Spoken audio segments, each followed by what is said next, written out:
Elhamdülillahi Rabbil alemin. Esselatu vesselamu ala Resulina Muhammedin ve ala alihi ve sahbihi ecma'in. Ve bihi nesta'in. Rabbi şrahli sadri ve yessirli emri ve hlul ukdeten min lisani yafkahu kavli.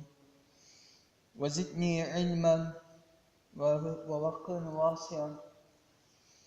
Rabbi yessir ve la tuassir. Rabbi temmin bil hayr.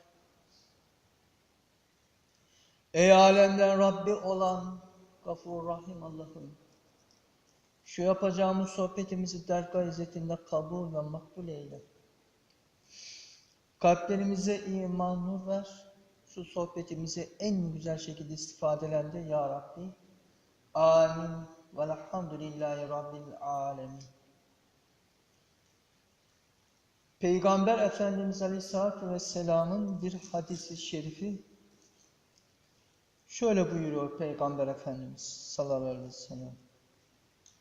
İza atese ahadukum felyekul elhamdülillah vel yekul lehu ahuhu ev sahibuhu yerhamukallah fe iza kâle leh yerhamukallah felyekul yehdikumullah ve yuslih bâlekum. Şimdi burada Peygamberimiz buyuruyor. İza atese ahadukum, eğer sizden birisi hapşırdığı zaman, yani sizden birisi hapşırdığı zaman felyekul desin elhamdülillah. Yani birimiz hapşırdığı zaman kim hapşırırsa ne diyecek? Elhamdülillah diyecek.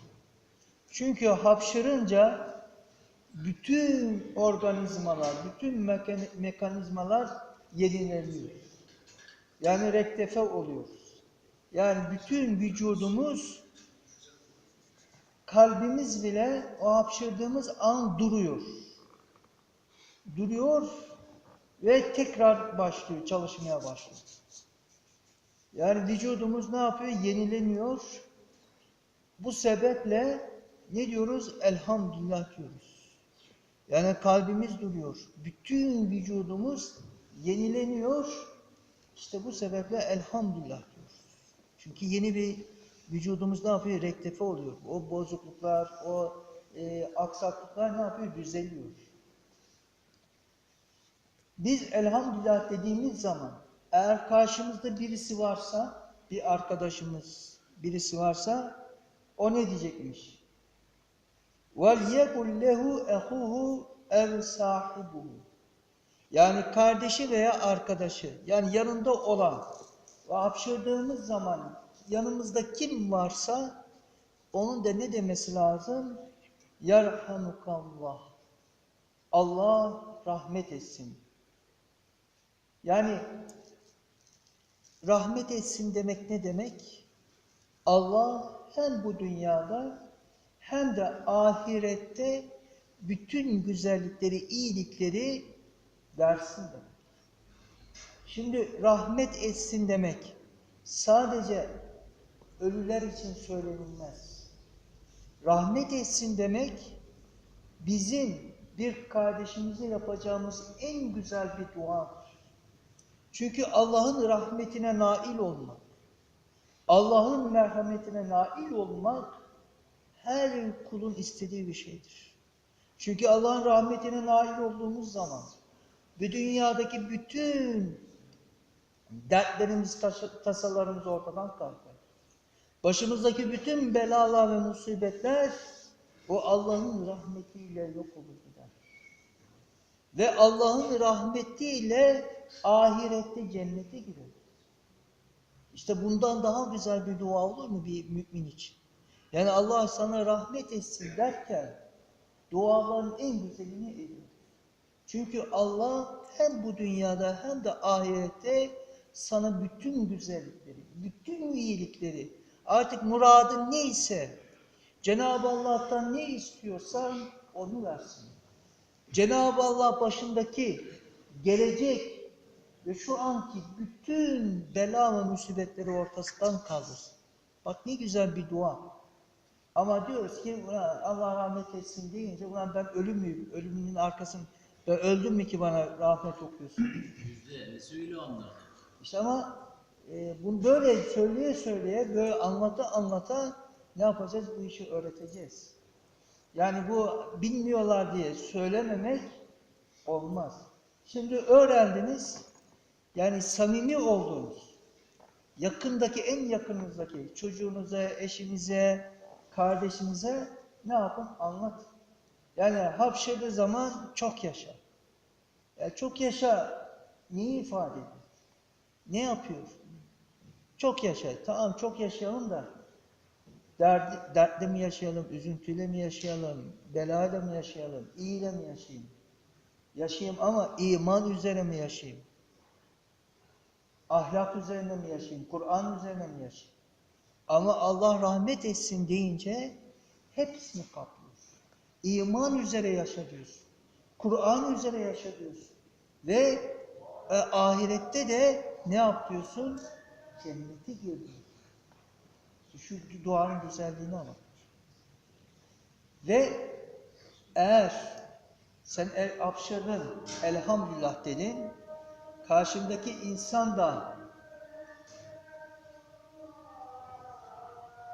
bu yerhamukallah dedi, yani Allah rahmet etsin dedi. Arapçasını bilmiyorsak Türkçesini söylerim. Allah sana merhamet etsin. Allah sana bütün güzellikleri, bütün iyilikleri versin. Arkasından bunu dedik mi belki anlar. Yani Allah sana rahmet etsin, Allah sana bütün istediklerini, iyilikleri, güzellikleri Allah gönlüne göre versin dediğimizde ne olur? Biraz anlaşılır. İşte böyle dediğin zaman, o da sana Allah rahmet etsin dediği zaman sen ne diyeceksin? Yehdikumullah ve yuslih bâlekum. Yani Allah hidayet eylesin. Sizleri, bizleri, hepimizi Cenab-ı Allah hidayet etsin ve işimizi de kolaylaştırsın. Yani bak, peş peşe güzel güzel dualar. Bir müminin bir mümine yapacağı en güzel dualar bunlardır. İşte Peygamberimiz başka bir hadisinde diyor ki, bir Müslümanın üzerine 5 tane hakkı vardır. 5 hakkı vardır. Yani ne akraba olalım, ne dost olalım, ne de hiçbir şey olmuyor. Ama Müslüman olduktan sonra, şurada bulunduktan sonra üzerimize 5 tane hak düşüyor birbirimizin üzerine. Nedir o? İşte birincisi budur. Hapşırdığımız zaman elhamdülillah diyeceğiz. Karşımızdaki insan yerhamukallah diyecek. Yani Allah sana rahmet etsin, bütün güzellikleri, bütün iyilikleri versin diyecek. Ve biz de onun karşılığında ve yehdikumullah ve yuslih bâlekum diyeceğiz. Yani Allah sana hidayet etsin, bütün hepimize hidayet etsin ve işlerinizi de kolaylaştırsın diyeceğiz. Bu birinci hakkımız. İkinci hakkımız ne? Hasta olduğumuzda ziyaret etmek. Bir mümin kardeş hasta olduğunu duyduğumuz zaman onu ziyaret edeceğiz. Üçüncüsü davet ettiği zaman, evine davet ettiği zaman, bir işe davet ettiği zaman, bir düğüne davet ettiği zaman, bir yemeğe davet ettiği zaman ona o davete icabet edeceğiz. Dördüncüsü cenazesi olduğu zaman, yani vefat ettiği zaman onun cenazesine katılacağız.